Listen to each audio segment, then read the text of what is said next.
So how do I know if my liver's healthy? Is there any symptoms of an unhealthy or toxic liver? Well, let's go through possibilities. I call them checklists. Okay. Okay. And the reason I call them checklists is because they may not apply to everybody. The first question to ask if your liver is healthy is, when you go without food, do you make a ketone? Okay. If you don't make a ketone, and you're like, we've had people that are like 20 hours in, 36 hours in, 48 hours in. They're like, I'm still not making a ketone. How do they know? Because we have them testing. Okay. So little ketone, the continuous glucose monitors, they'll help the blood sugar, but you need a ketone reader to help ketones. It's like a little, you prick your finger. Have you ever used one? No, that's so interesting. I didn't know there was even a thing. Oh, yeah, you should get one. So you get a little monitor. Yeah. And you prick your finger, and then you put your blood on this little strip, and you put the strip into this little monitor, and it tells you how many ketones you have. Okay, so more ketones, the better, right? Yeah. Okay, interesting. Yeah. So if you can't make ketones, or you're starving would be another, or you're, after a long period, you're not feeling the benefits of fasting, that could be because of your liver. So we now have, okay, that's liver issue number one. Okay.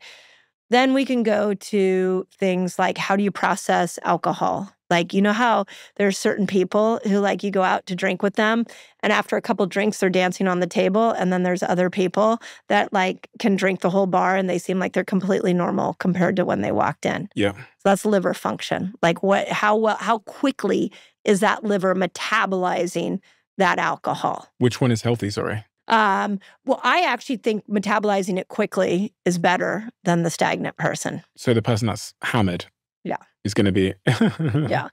Okay. So I mean, there's a lot of nuance in that comment. So just so we don't get the whole world coming after you or I on that. So, so it's how quickly are you able to metabolize a toxin in your system and get it out of you. So that would be another one.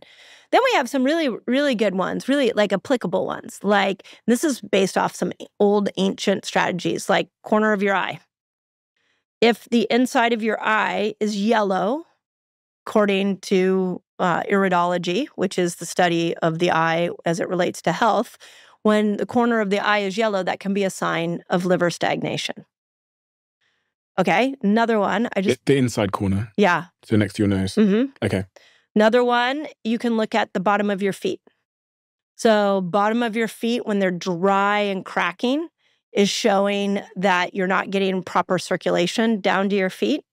And so it can be a possibility that the liver is not doing a good job of detoxing and getting toxins out. So your circulatory system has more sludge in it. So the circulation isn't freely getting down to the bottom of your feet. Have you ever asked someone to show you their feet? Oh, yeah. Really? Yeah.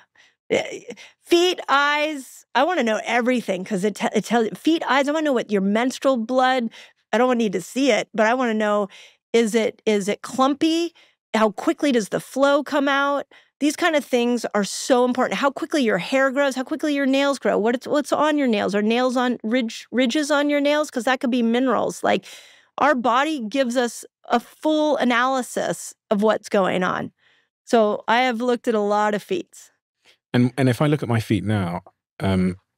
Just want to take a quick look because I can't remember really looking at the bottom of my feet. What is a sign that my liver is not healthy? Looking at the bottom of my feet, it's the real dry cracks. Oh no, mine is soft like a baby's bottom. There you go. Do you want to put it up on the table so I can see? No, because people will sell pictures. Oh, that's right. Oh my God.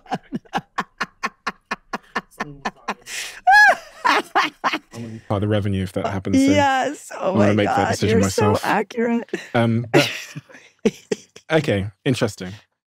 So here's a couple. Let's give people a daily routine of what to look at to be able to see like how your body's functioning. So when I get up in the morning, that's one thing I do. I always look I'm periodically, throughout the day looking in the corner of my eyes. Like, what is there a yellow tinge in there? So I look at that. I also look at my tongue every morning when I wake up. Do you look at your tongue? Not really. Okay. So when you look at your tongue, does it have a white coat on it?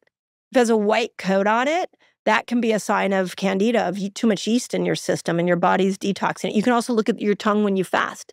Sometimes it'll go black. And that's like candida coming out. That's yeast coming out. So make sure you're looking at your tongue. Every morning I look at my tongue. So, because at night, you kind of see what's detoxing out of you. So if it's white, what do I do? If it's black, what do I do? So if it's white and black, you have candida. That's a sign of too much yeast in the system. So, I mean, fasting can help. Getting off sugar, alcohol, fruits can help. We just find people who fast, especially if you go into longer fasts, it'll start to change. We've even done some interesting community fasts where we have people watch their fast and they decide to break their fast based off what their tongue is doing. So if it's white and it's black and it's getting worse, keep going. If you can keep going until it starts to turn pink. And then the outside of the tongue will actually start to turn pink. And then we know, okay, the yeast is starting to die off. Go ahead and break your fast. Mm-hmm. So that's one way that you can look at the tongue. We already talked about the bottom of the feet, periodically looking at that, your hair and your nails. So do you ever look at like the ridges of your nails? No. Okay, so when there's a lot of ridges in your nails or how quickly your nails are growing, that can be a sign of mineral deficiency. Okay. If your hair is falling out. So on the nails then, what am I looking for? There's no ridges in my nails. Perfect. So you probably have a good mineral load. Okay. But if you ever look down and you see those ridges, it can be a sign that there is you have too many low minerals. And what kind of minerals would you then supplement with or focus on? Yeah, I'm a huge fan right now of organic minerals that come from the earth, like fulvic and humic acid type minerals that are coming from like volcanic ash, because they're very, very rich in minerals that we're not getting in your typical mineral supplement or your food. You know the whole thing about conventional farming and how it's depleting the minerals in our soils, right? No. I feel like this is going to get really depressing really quick. That's fine. You want me to? I'd rather know the truth. Okay.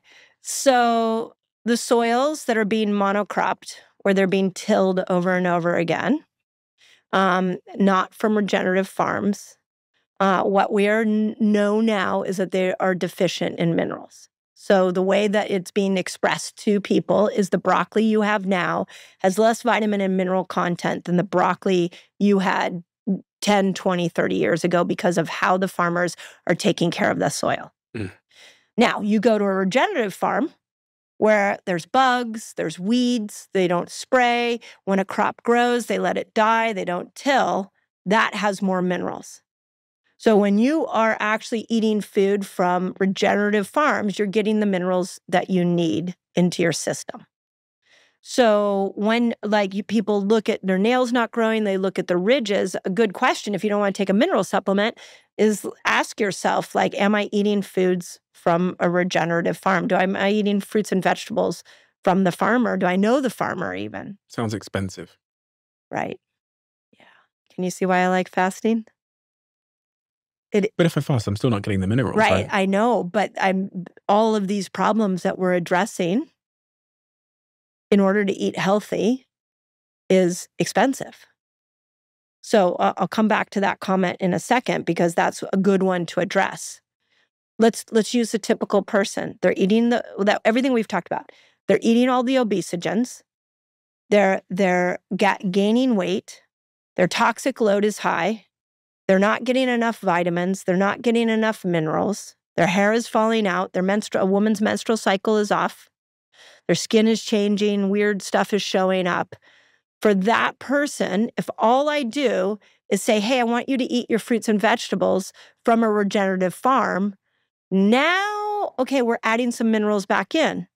So we're starting to get some of the nutrients that person was supposed to be getting, but was actually getting all those toxins were depleting that person's system. So we start to get them eating fruits and vegetables from a regenerative farm. Now they're getting the nutrients they need that are being depleted by these chemicals. Okay, so that's why in that context, just eating good, healthy fruits and vegetables is important. But what if we put them in a fasted state? Let's take that person one step further. They're metabolically challenged. They're full of toxins.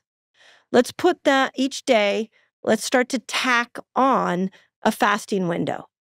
In that fasting window, we're starting to see glucose come down. We're starting to see the body repair and heal itself. Okay, Now, when they open up their eating window, we can have them add in minerals. So we can have them added in, or they can still eat more fruits and vegetables from regenerative farms, but they have to prioritize minerals. In our community, we actually will have people add in minerals in the fasted window. Like take a mineral supplement, take an electrolyte supplement, put it in your fasting window so you're adding that support in. And when you say minerals, what exactly are you referring to? Well, there's a lot of different ones, right? So magnesium, zinc, selenium. Okay. Those are the biggies. Okay. And it's expensive, so can I just supplement it? Right. Because that's cheaper. Right. So the reason I like the fasting window is because we're changing the metabolic system. Mm-hmm. And now we go into the eating window.